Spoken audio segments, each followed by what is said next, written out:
Welcome, everyone. I'm Alexa Koenig, Executive Director of the Human Rights Center at UC Berkeley School of Law. On behalf of Berkeley Haas's Dean, Ann Harrison, and the Human Rights and Business Initiative, a partnership between the Human Rights Center and the Center for Responsible Business directed by Robert Strand, I'm pleased to welcome you all to this very special joint Berkeley Haas Dean Speaker Series and Rudolph Peterson Speaker Series. We're grateful to have this online platform to welcome you all here today, even though we can't be together in person. During these difficult and changing times, we'd like to open by recognizing the millions of workers around the world who do not have the option to postpone or cancel their work activities or shift to remote forms of working. These are drivers who take us around and deliver our packages, service workers who make meals, factory workers who are providing critical supplies, and others who can't afford to shut down. We commend all the companies out there that are thinking deeply about how their decisions and responses to the coronavirus will impact workers. Given this, our conversation this morning on leadership during times of crises is more relevant than ever. As the core partner of the Human Rights and Business Initiative, which believes that human rights must be central to every major business decision, Microsoft has helped UC Berkeley equip current and future business leaders with the attitude and the aptitude to advance business respect for human rights everywhere. Our speaker today is one of the longest serving executives at Microsoft. He's been dubbed by the New York Times as the, and I quote, de facto ambassador for the technology industry at large. He's earned that title as an outspoken advocate of the belief, and I'm quoting again, that when your technology changes the world, you bear a responsibility to help address the world you've helped to create. As Microsoft's president, Brad leads a team of more than 1,400 business, legal, and corporate affairs professionals working in 56 countries. He plays a key role in spearheading the company's work on critical issues involving the intersection of technology and society, including cybersecurity, privacy, artificial intelligence, human rights, immigration, philanthropy, and environmental sustainability. In his recently published book, Tools and Weapons, The Promise and Peril of the Digital Age, Brad draws from his experiences to reflect on how technology can serve humanity rather than be weaponized to inflict harm. So with that, let's go ahead and dive in. Brad, first, thank you so much for being here today and for taking the time to speak with all of us. Well, thank you for having me. It's great. It's great to be with everybody. Well, and particularly right now, I think we're really looking for leadership in times of crises. And given your longstanding role at Microsoft as one of Microsoft's longest serving executives, and as someone who's worked directly for all three of Microsoft's CEOs, including Bill Gates, Steve Ballmer, and Satya Nadella, I was wondering if we could jump off and kickstart the conversation by talking a little bit about your time at Microsoft and what that institutional longevity and knowledge bring to Microsoft's current work. Well, I am fortunate to have worked under three, I just think, really interesting and even superlative CEOs, Bill Gates, Steve Ballmer, and Satya Nadella. And I think when you work for a place long enough, and I've been at Microsoft for more than 26 years, it gives you a perspective that comes with time, either the time you experience yourself or the time that anybody can get by reading about history and the like, which I'm a big fan of. You go through good times and bad. Inevitably, you're perhaps shaped more by the hard times than the easy ones. For me personally, went through some difficult challenges for Microsoft as we went through a set of antitrust issues in the late 1990s and early 2000s. Lived through and had to help lead through the Great Recession that started really in 2008, 2009. And so, here we are in a completely different kind of challenge, but inevitably you see certain similarities and you draw on those. And I think we've all tried to draw on those as a leadership team at Microsoft, but with an appreciation for the lessons of the past and that institutional knowledge. It's a real asset, I find.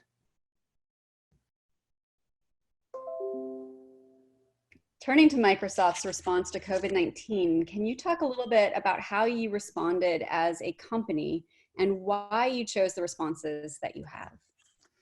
Yeah, it's a fascinating question because I think the first thing you realize is that when a crisis suddenly stares you in the face, especially a crisis that really was unexpected, you have to face it with what you've got.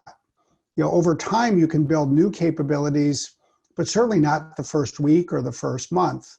And I think we have a strong and a close-knit senior leadership team at the company. I think that was a huge asset for us. So the first thing we did was decide initially to have a daily call. There's 14 of us, and work through all of the key decisions together. The second thing we did, which I think has turned out to be just critical, both in Seattle but also in Northern California, was to work as a community. For me, I thought one of the most important principles was that we would listen to the advice of experts. And this is a public health issue first. And so it meant that the first thing we had to do was listen to people who, as I put it, have a PhD in public health. There are people who've literally devoted their academic and working careers to this discipline and to serving the public health. We've been really fortunate to have somebody inside Microsoft who has that job, who has that background. But what it really led us to do was connect with first the county and then the state public health authorities to work really closely with our county executive, with the mayor of Seattle, with the governor of Washington State, and make decisions very quickly based on that advice. The first thing we did, frankly, was send our employees to work from home as soon as the county health authorities advise that as a recommendation. And I think your point at the outset is really good. Look, not everybody can do that. There are some people that don't have a home. There are many people that have a home, but they don't have good connectivity or the kinds of digital technology resources that we have. But we could, and therefore it was important that we did. And then we thought very quickly, really within 24 hours of sending people home, about some of our broader responsibilities. The first step we took, really, we were the first company to take the step of saying that we were going to continue to pay the hourly workers of all of the vendors who work on our campuses and in our buildings, even if their work was not needed because the buildings were closed. So we had a common set of values that we didn't have to ask ourselves about. We had a common way of working together. We had a lot of confidence in each other and a desire to rely on expertise. So I think all of that enabled us to move faster, and so far, at least, I think make decisions that appear to be passing the test, proving to be pretty sound. So given that, and what it sounds like you had already teed up that really facilitated this process, were there internal or external roadblocks that you came up against that you had to work around with or through in order to make this happen? Well, every decision involves a potential roadblock because you might not have an agreement or you might not have clarity on who the decision maker is. I think we were able to overcome those quickly, principally because we knew who the decision maker was and we knew the values on which we wanted to rely. But I think part of it just unfolded in real time, and there were definitely some lessons for us in those. One was just sort of, were we going to send our employees home? We sent them home 19 days before the governor put in place a shelter-in-place order. And we did that because we had a dialogue with the county executive and his public health team. We were sharing with him the kinds of factors that would be important for us, and we felt other large employers. But I said to him personally, if you recommend that people work from home, we will immediately follow your advice. So it was that kind of shared dialogue that broke what could otherwise have been a protracted conversation or decision-making process. And similarly, the next day, when we were trying to figure out, okay, what would we do for our hourly employees? I think that there were three things we really benefited from. The first was a broad perspective from Satya Nadella, our CEO, which was to make sure we were paying special attention to the people that we employed directly or indirectly who would be the hardest hit by this. And by definition, that meant hourly employees who are more likely to be living paycheck to paycheck. The second is the kind of really sound financial and operational infrastructure that Amy Hood, our CFO, applied. So literally by the next morning after we sent people home, she had her team analyzing who was it who would be at risk this way? What would it mean for us to move forward and say, let's pay them anyway? And then the third was really the dialogue that Amy and I had, as we do about almost everything. And literally, we were on a call with the broader business community in Seattle. They were saying, gee, they were worried about their hourly employees. I think, frankly, they were sort of hoping that somebody would go first and create the air cover for others to follow. And at that point, I was still in the office. Amy was still in the office. Her office is about 30 yards from mine. And literally, somebody walked down and had her come in and join the call. And she said, we were ready to go. And I asked people on the call, well, if we go now and we announce publicly in the next 2 hours that we're going, will that help everybody else? And everybody said, yes, please. So we did. And we published a blog. And yeah, I think it's that kind of quick decision making that makes all the difference in a moment of crisis. But it really does require common values that have been developed and shared over time. And then people who feel comfortable and confident making decisions quickly. So to follow up on that even a little bit more, I know your role has often been described as the quote unquote unofficial global ambassador for Microsoft, given how much you've worked to get politicians, working with tech companies and the public more generally on technology's role in society. Would you say that that coming together of the political, economic, and social sectors is really key to responding to a crisis like COVID-19?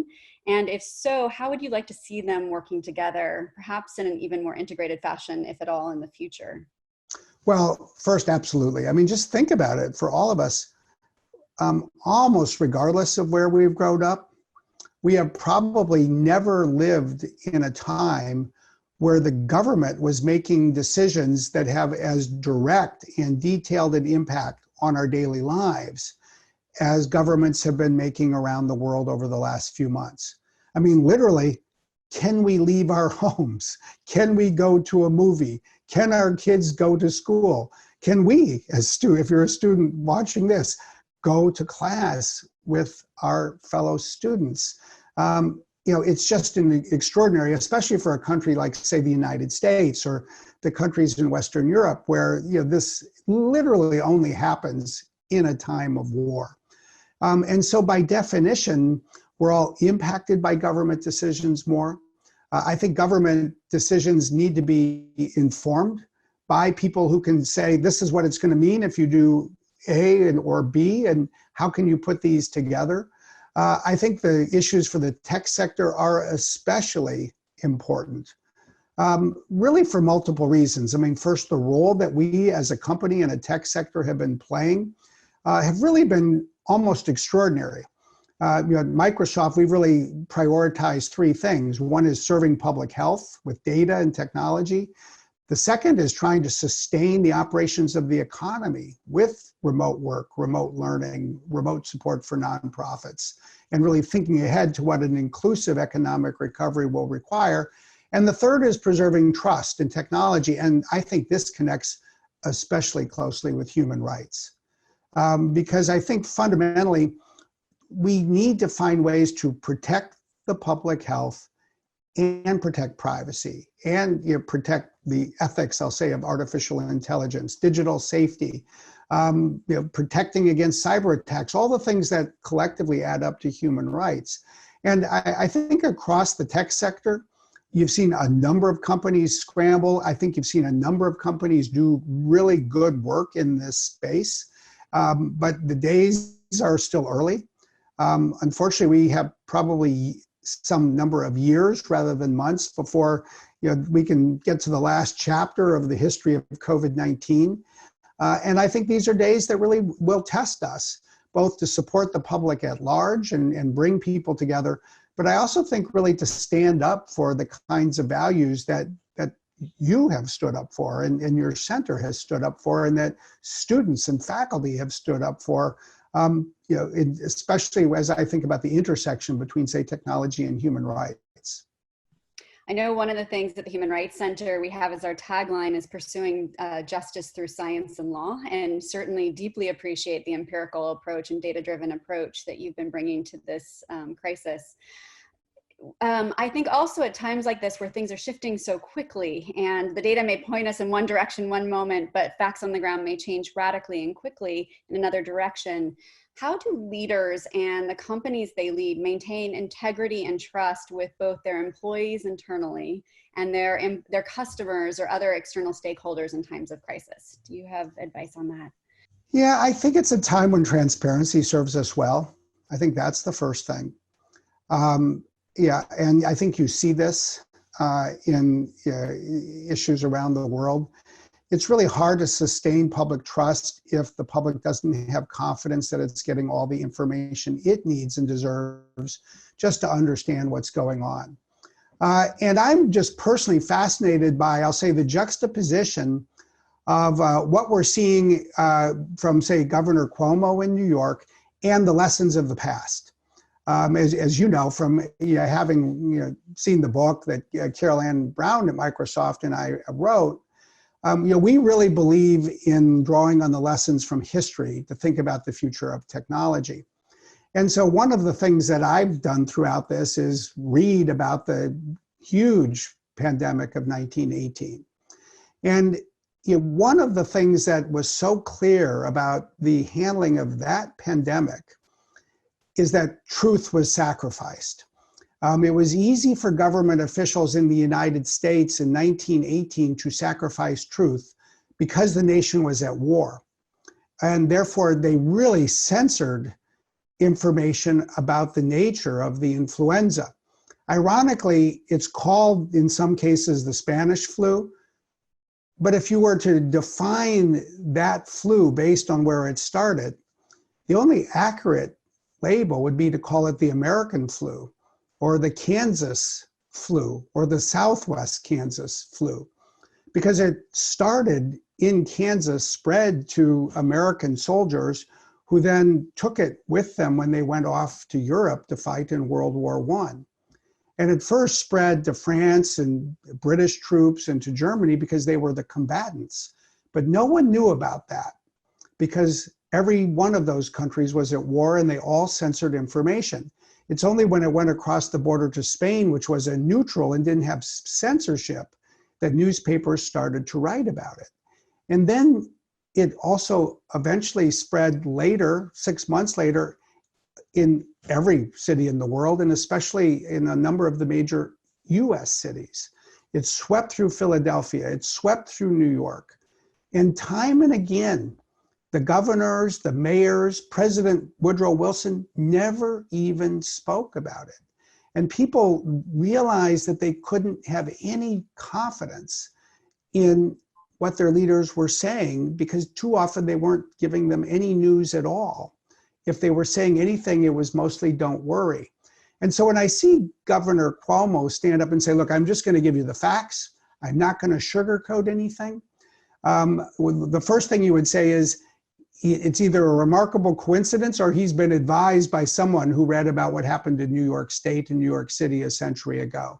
And I think that same leadership requirement is really important for all of us who are working on projects that impact this, who are leading teams, in our case at Microsoft, 150,000 employees. First and foremost, to be forthcoming, to be transparent, to talk about what we're deciding and why, and what we know and what we don't, and to acknowledge that many days there are many things we don't yet know. And I think that's a big piece of this, is the honesty around that. People are smart, and if they have accurate data and accurate information, they can often make really good choices for themselves, their families, and their communities. So you've talked a bit about the importance of truth and transparency. There's another kind of element that you've mentioned previously that I'd love to dive into. So Haas has a set of leadership principles that really define the type of leader that UC Berkeley is really seeking to produce. And one of them is called confidence without attitude. Mm-hmm. When asked during an interview for a word to summarize your advice to emerging leaders, you chose one that I think many people found unexpected, yet very telling, and that was humility. Why humility? Well, I just think that if you want to provide any kind of leadership in a rapidly changing world, you constantly need to be learning, you constantly need to be adapting. you constantly need to be trying new things and then assessing whether they work and then adapting based on whether they do. And you don't really learn very much if you never stop talking. You almost certainly don't learn very much if you think you already know all the answers. So I actually think that humility is almost a superpower for leaders if they focus on developing it. I actually love your phrase because you do need confidence. You can't lead if you can't make decisions, and you can't make decisions if you don't have some confidence. But I think you have to have the kind of confidence that says this is the right decision for today. We may need to revisit it as we experiment and learn. What I find at Microsoft is we have 3 leadership principles, and we've had them for a couple of years, and I've really found them to be valuable for myself, and I think for a lot of people who I get to work with. It's really clarity, ensuring that people understand what the decision is. It's energy, generating energy for people to come along and work together and work as a team. And really driving results, having accountability, having an ability to know whether your decisions are working and adapt. And what I find most interesting is to think about this as the difference between peacetime and wartime. I do think this is like wartime. It's just a war by humanity against a virus, against a war by one country against another. And I do think that the number one thing that changes in wartime is the need for speed. You cannot take as much time to generate the energy, frankly, that comes by talking things through with a little bit more time, almost the luxury of time. You don't have that when you're fighting a war. You need even more clarity about what you're going to do, clarity about the priorities that you're going to set. You need to make decisions faster about what you will do and what you will not do. You especially need more role clarity. Who is going to do this and who is going to do that? And let's make sure that each team knows what it's doing and where it needs to rely on the other. What I'm basically finding in the first couple of months of this is that the same principles that I'll say were the right principles in a time of peace are the right principles for this war against a virus, but we need to look at all 3 principles through the lens of how to make decisions faster, sustain energy, morale in a very stressful time, even if you're fortunate to be able to work from home and be of good health and a family of good health, and still be promoting accountability because it's the only way to be effective. So I think it's really interesting. This is not something that, in my view, says, oh, throw out what we were doing before, now do something different. It's keep the same principles, but adapt to different circumstances.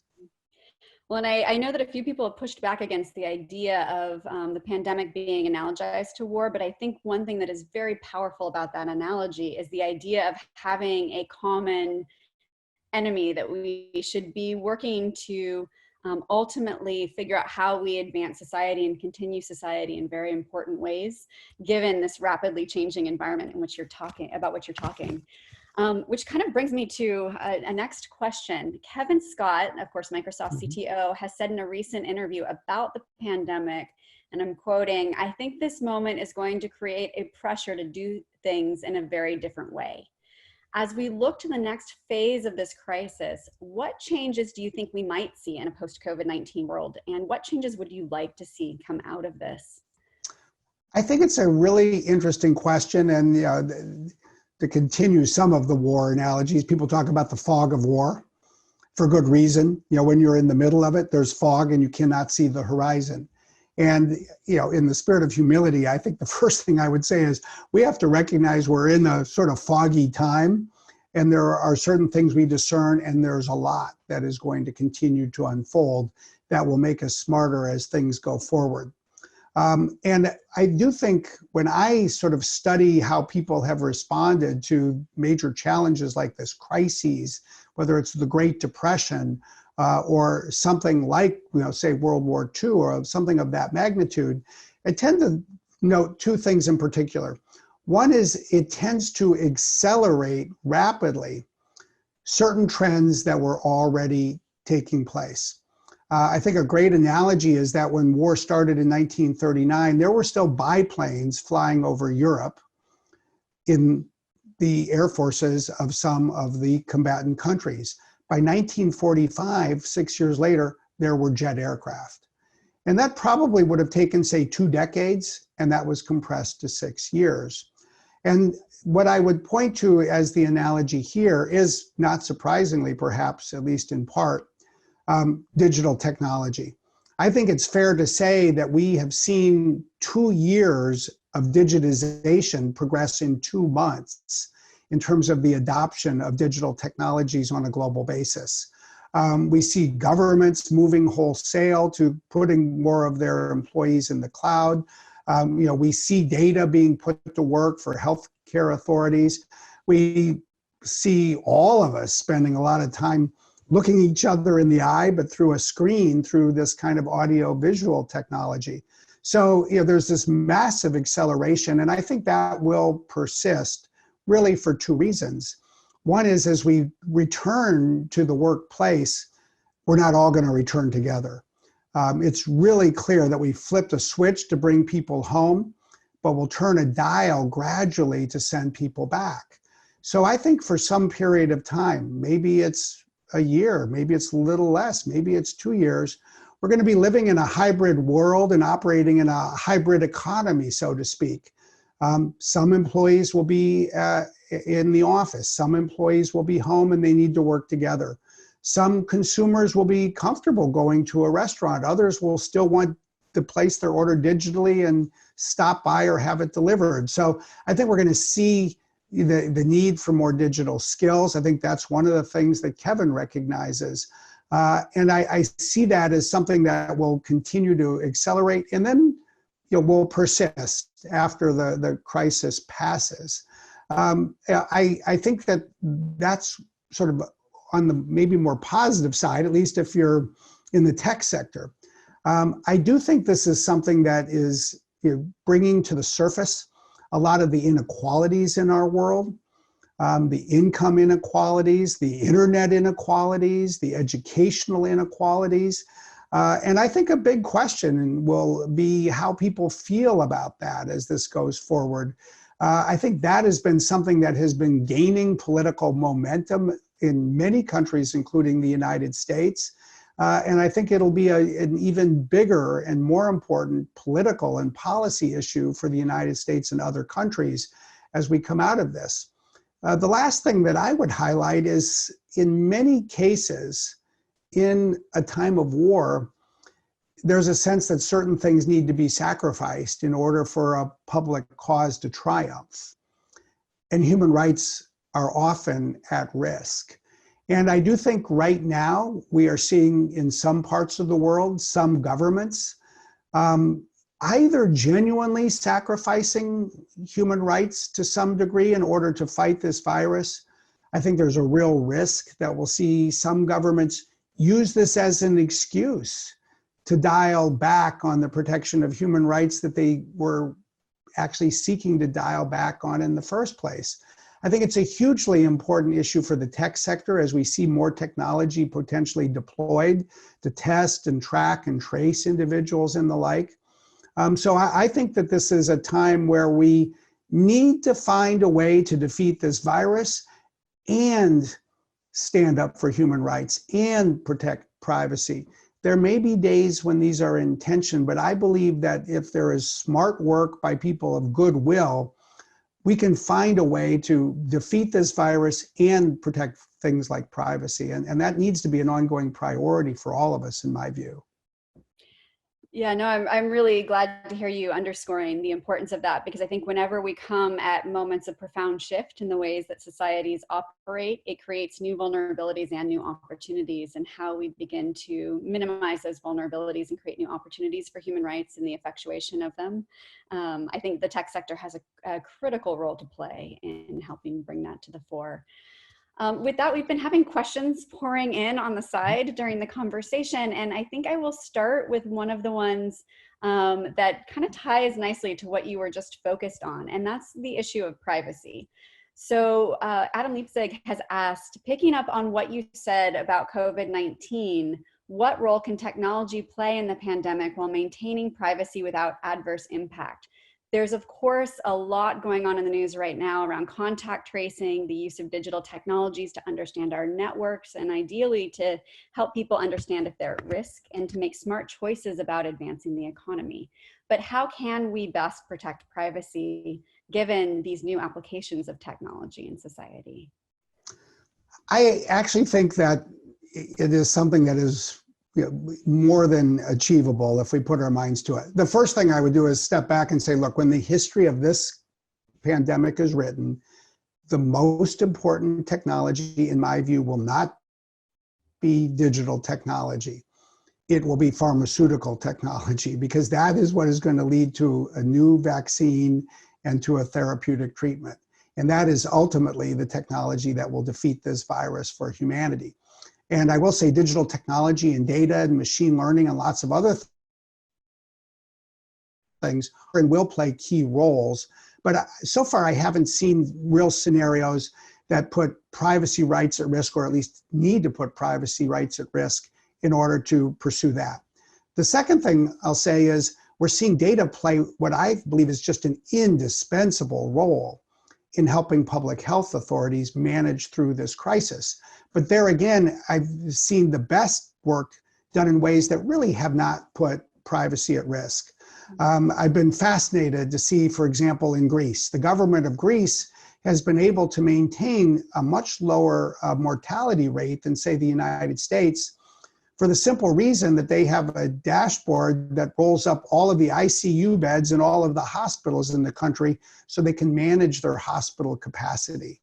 I've seen our own data science team at work here in Washington State, all the way up to the World Health Organization on a global basis.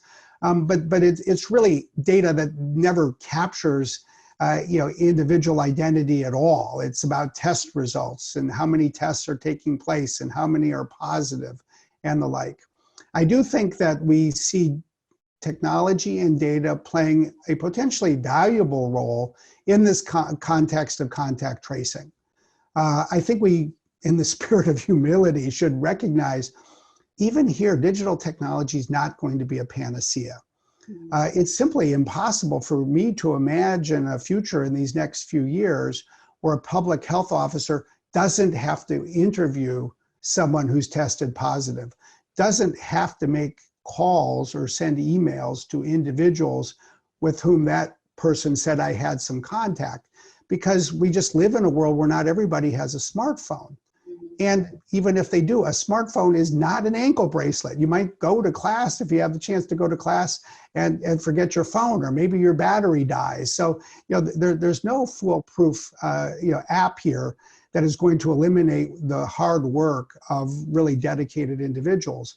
But if you think about this as sort of a belt and a suspender, I do think that these apps that people are contemplating, that they're starting to build, can provide a valuable tool, can help promote public safety, but we need to do it in a way that is consistent with privacy. I give a lot of credit for the steps that Apple and Google have taken together, because I think they've really baked privacy in from the ground up. I think they're smart to say that they're only going to make their API available to apps that are really created at the authorization of a public health agency. I think they're right to put in place a variety of privacy safeguards. At Microsoft a week ago today, we published 7 privacy principles that we think are important for any technology, including these apps. And some of these I think are very straightforward. If this data is going to be collected to protect the public health, it should only be used for protecting the public health. If this data is going to be used for as long as this crisis lasts, it should not be retained thereafter.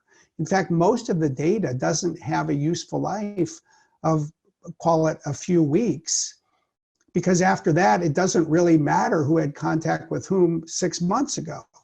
So if you really apply this twin filter of how do we protect public health and protect privacy, you find immediately that you can take a number of steps without any tension. And then you have somewhere I do think there is potential tension. In Western Europe, in North America, this is voluntary, it's opt-in. I don't think that's likely to change. I think that is very much true to our values as societies. And that will mean that it will have less impact than if you made it mandatory. But I think it's striking the right balance myself, given all of the circumstances and really issues that are at stake here. Well, to kind of following up on that and some of these essential issues that are at stake, one of them, of course, is education, the educational sector having been hit quite hard in terms of the ways that it operates day to day. John Monahan has written, now that the internet is even more essential to access educational and economic opportunity with shelter in place, how is Microsoft responding to ensure that lower income households aren't left behind? Well, there are some things that we can do, but I would say this is a national and even global issue, and it needs to be treated as a national and global priority and even cause. I think it requires a real movement, and I think it's one of the movements of our time. As a company, we can make technology that we have more widely and even freely available, meaning at no cost. And we're doing that in a lot of scenarios, in schools for nonprofits and the like. But as has always been the case, it doesn't do a lot of good to have software if you don't have hardware on which to run it. And when all of this needs to be linked remotely, it doesn't do a lot of good if you don't have a Wi-Fi or broadband connection. And even if you have the device and even if you have that connection, you need to have the skills to put this to work. And I think that we're going to need more skills among more people with this ongoing digitization of the economy. So in my view, two issues are of paramount importance. First is the internet inequality that exists in the world today.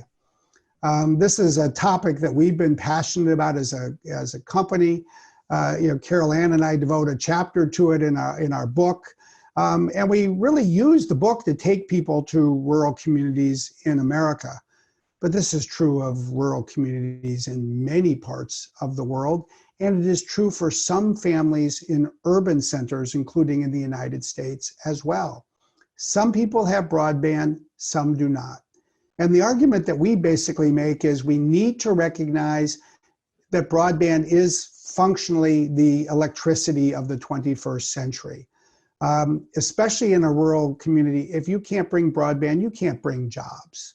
You cannot bring the future of education. You cannot bring telemedicine to people. And we have to close this divide. And in the US, I don't believe it's a question of money. We've been spending $8 billion a year through the federal government, but without accurate data about who has broadband and who does not, we have been spending the money poorly. Mm-hmm. And I think it's good, frankly, that people are recognizing that in this crisis, this was already a crisis in our midst. We just weren't looking at it with our eyes wide open.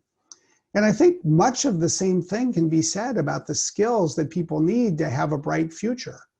If you look at the students of America and you look at who has access to a course like computer science in high school, what you would find is that the people who take that course are more male, they're more white, they're more wealthy, and they're more urban than the people who do not. And so we have this educational or skilling divide as well. So we have programs at Microsoft that we are in many ways doubling down on in new ways, our Airband initiative for broadband connectivity.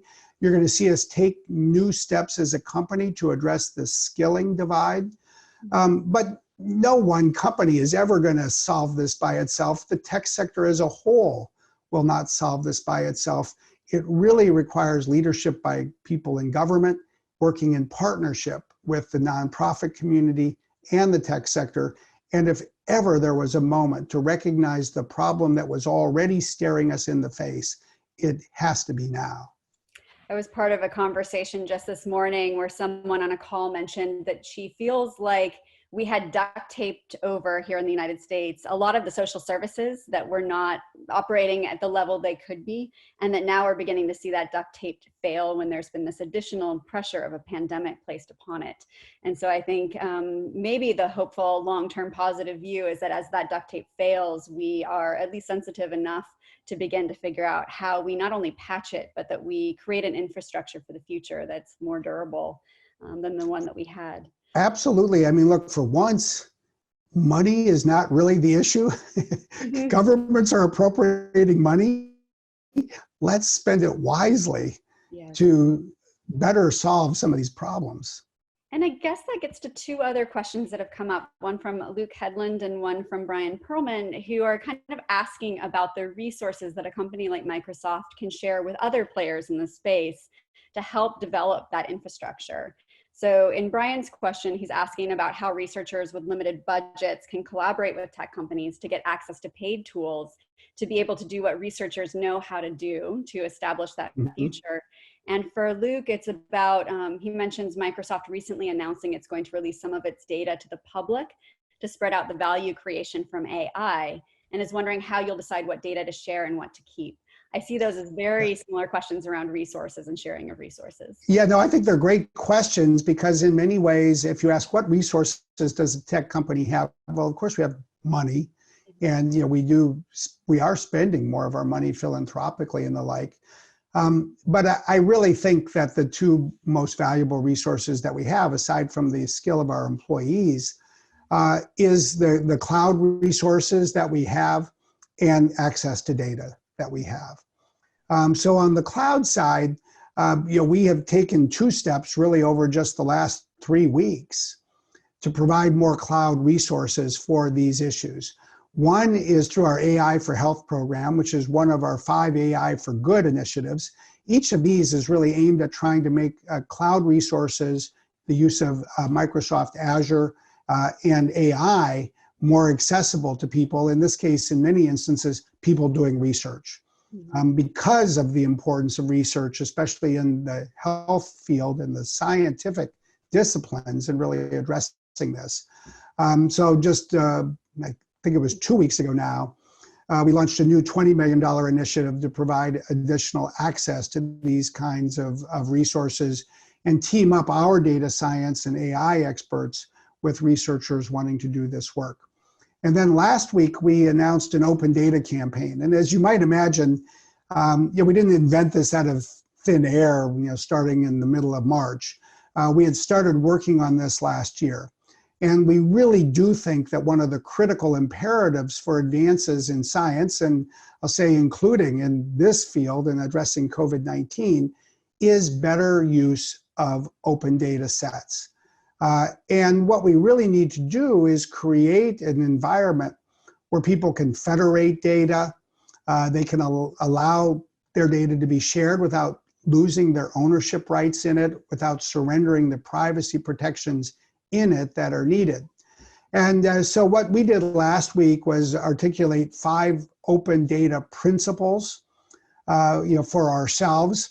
The most interesting in my view is really around usability, because one of the things I just keep finding in all of the projects we're doing with public health authorities around the world is until we really promote a broader understanding of what it takes to make data usable, we're just going to be holding ourselves back.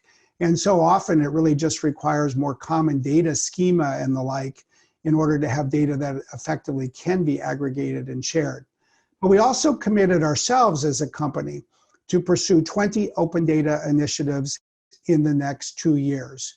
And what that means is that we're really looking at all of the data that we have that is important to societal issues, like broadband coverage, like health issues, like humanitarian concerns. And we're going to open up those data sets. We announced a partnership with the Open Data Institute, ODI, in the United Kingdom. And you're going to see us take a number of concrete steps. We're definitely in the market for great ideas, where people see big problems that require the opening up of more data to which we can contribute with the data sets that we have.